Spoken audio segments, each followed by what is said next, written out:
Saint-Tropez.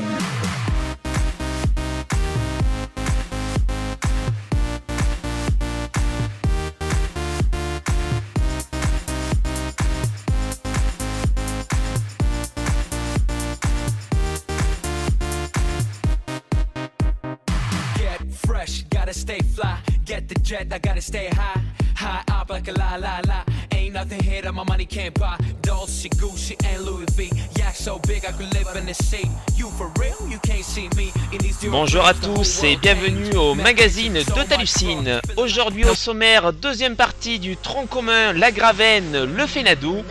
Après avoir pris le départ à Tueil, direction Authureire, nous voici enfin à La Gravenne, au kilomètre 8, où nous rejoignons Jean-Luc, que nous avons laissé après notre premier ravitaillement. Et je pars sur les sentiers avec Francky et Talucine. C'est après une petite ascension dans les châtaigniers assez souples que nous allons regagner les crêtes via une descente plutôt technique. Nous voici sur les crêtes dans les châtaigniers, monotrace assez roulant, très peu de pierres dans la première partie, et puis c'est en arrivant au soleil à la sortie des châtaigniers que là vous verrez c'est beaucoup plus technique. Nous voici désormais à La Gardette, vous allez avoir une vue panoramique fantastique, la vallée de Montpezat de ce côté, Tueil est dans notre dos. Ici, vous pouvez accéder à la source de la Loire via la route qui est en face. Mais nous, direction Rancayao. Et c'est parti pour ce petit single beaucoup plus technique, avec pas mal de rochers à la clé. Le jour J, vous aurez droit au genêt en fleurs. Vous aurez un décor magnifique.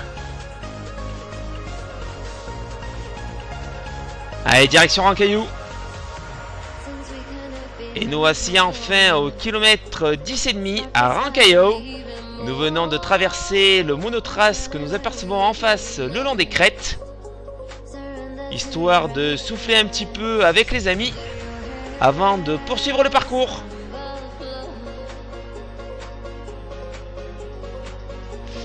Et nous voici donc sur la suite en direction du Fénadou. Admirez un petit peu la vallée de Montpezat. Un pur bonheur. Bon, il est grand temps de reprendre un petit peu sa foulée et ses appuis. Le chrono tourne, nous allons prendre du retard.